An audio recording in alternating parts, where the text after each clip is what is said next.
I had been with Carrie for 10 years, best friends since we met at the age of 12 in high school. We had tons of amazing memories. We've traveled to several countries together and made long-term work for 3 years while separated due to studies. Last Thursday I proposed to her in St. Lucia, not in front of anyone mind you, I wanted it to just be private. She didn't say anything and I was thinking, oh shit, did I say or do something wrong? She started crying and said she had something to explain to me. She didn't want to marry me because she'd been sleeping with the coworker she said was just a friend for around 3 months. She said she rationalized it was just a thing that would pass, but it's continued, and she said she loves me so much. More than I'll ever understand, that I've helped her so much and she doesn't even know why she has done this. She said she loved me too much to marry me knowing she'd done what she did. She doesn't love the guy. It was just sex and she had been trying to stop the affair, but I proposed before that happened and she said she knew when I was kneeling that she couldn't marry me, not after everything I'd done for her, so she told me. I feel like my whole world has shattered. We had an awkward flight home on Friday evening and haven't spoken since. She has tried calling me but I haven't answered and I have until Monday off, so I'm just here. I've barely eaten, I feel like there's a black hole in my stomach draining everything I have mentally. I can't wrap my head around the fact that she was cheating, that she lied, that she hid it from me. My sister apparently had some words for her. I'm trying to pretend I'm okay, but I'm not. Every morning that I've woken up since last week Friday morning has just been bleak. I love her so much but I've no intentions of getting back together. I don't think I would ever be able to trust her again, much less forgive her, for a very long time. My best friend brought a 6-pack yesterday and we drank in the evening. I cried my eyes out in the shower last night. I never cry, not even when my mom, who I was extremely close to, passed away. But I was sobbing like a child last night, and honestly I would have loved if my mom had been there to tell me it'd be okay. My sister brought over some breakfast this morning and basically made me eat because she knows I haven't really been eating lately. Zero appetite. I, 29F, dated a guy Joe, 30M, for 3 months before he left me to go back to his ex Kim, 30F. Right after we broke up I found out I was pregnant and now I'm at 24 weeks. I let him know and he was ecstatic. Turns out his girlfriend had fertility issues and would likely never be able to get pregnant naturally, and he has always wanted to be a father. Getting back together was out of the question for both of us, so he's still with his girlfriend. Joe was only allowed at the initial appointment because of COVID-19, and we found out I was having twins. According to Joe, when he told Kim, she had a mental breakdown about her infertility and wanted to talk to me. I met them at their house and Kim stated that she wanted to be involved in my pregnancy because she would eventually be the children's stepmother. She started telling me that I needed to do a home birth, that I needed to formula feed so that they could have the babies half of the week, that she wanted 1 boy and 1 girl, and that she wanted the kid to call her mama since they would be calling me mommy. I shut her down and said I would make the best choices for my children and my body and left. Kim continued to be overbearing and texting me every day about my eating habits, exercise habits, and ing about how her job wouldn't let her take maternity leave. At the virtual genetics counseling appointment, she attended instead of Joe and took over the whole meeting trying to talk about her family history, which wasn't relevant.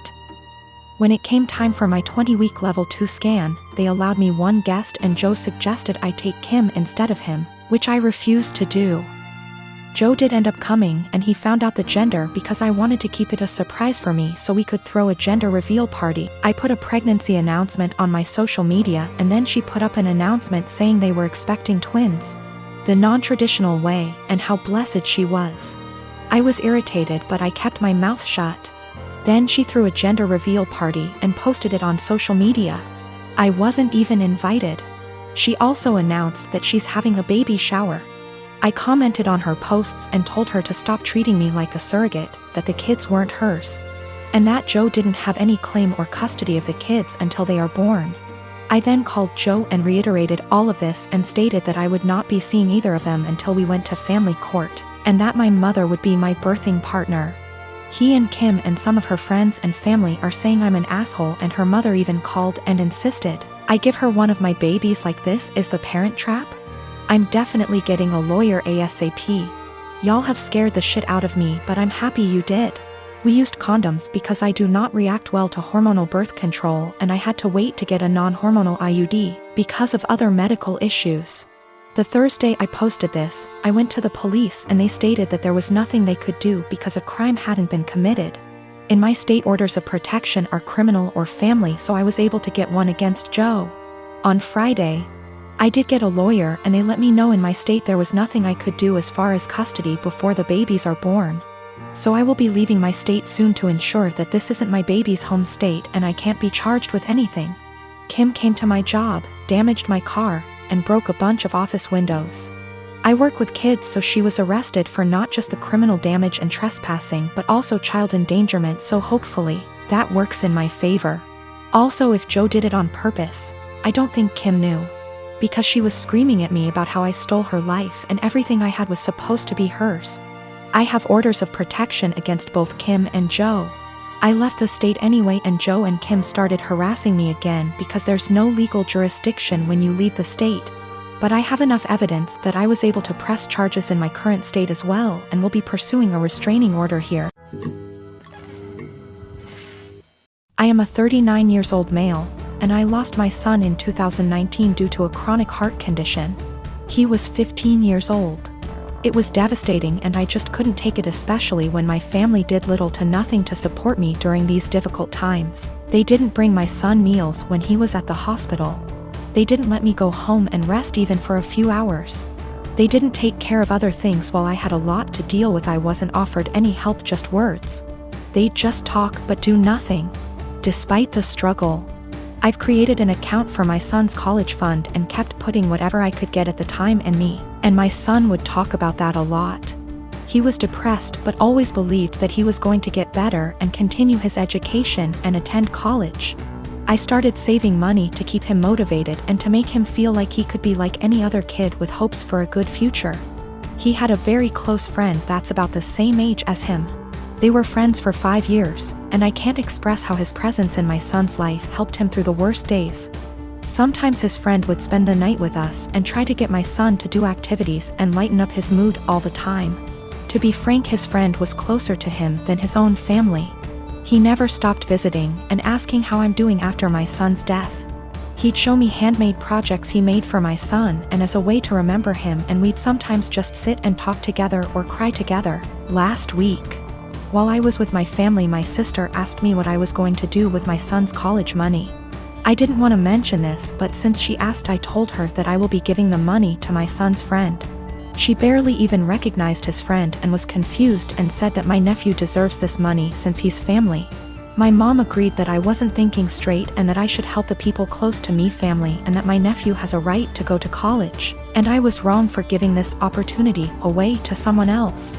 I didn't know what to say. They kept pointing out that I was making a mistake and how my nephew will resent me if he finds out. Thing is, my nephew wasn't close to my son. I don't even know why he'd be bothered. My sister went on about not being able to afford my nephew's college. I told her this was my decision, and I felt more comfortable that way. She started lashing out, constantly texting me, constantly wanting to talk to me, and ending up arguing. When I snapped, she had my mom calling me, basically guilt-tripping me and telling me I'm wrong and that I needed to think about this. It's just too much pressure and I'm feeling lost and unable to figure out how to deal with this. My son Simon, he is 16, moved out of the room he used to share with his little brother and got his own room a few months back. Ever since, he's been complaining about his mom barging in without knocking and interrupting his sleep and studying. Sometimes when he's changing, I know that she's his mother, but he says he's got his own room and has a job and is learning to become an independent adult, but doesn't feel like his privacy is being respected even when that's his mom. He says he's not a kid anymore and is entitled to at least get a knock on the door before she comes in. He was getting tired of her not listening to him, so he came to me and said, "Dad, you need to help me set some clear boundaries with Mom." So I spoke to her about her need to knock before entering Simon's room. She was like, "What? And no, we're family, not strangers. Do you really expect me to foolishly knock on the door 5 times a day? That's ridiculous. Also, the knocks doors in their own home?" I told her my family, for instance.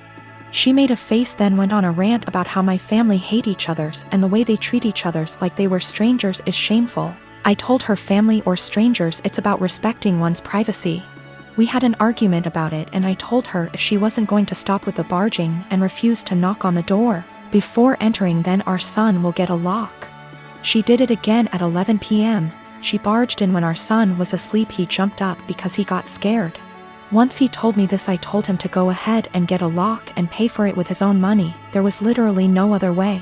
My wife saw it and got upset, and my brother was visiting when she was raising her voice at me if I really went ahead and got a lock for Simon despite her disapproval, and said that I caught her off guard and it's not okay.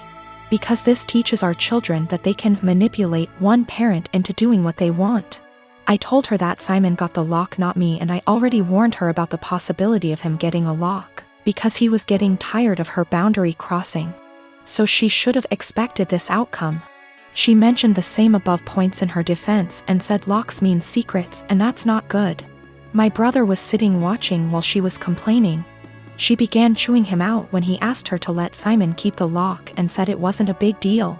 She stopped talking to me and Simon till we removed the lock, but I've no intentions on doing that.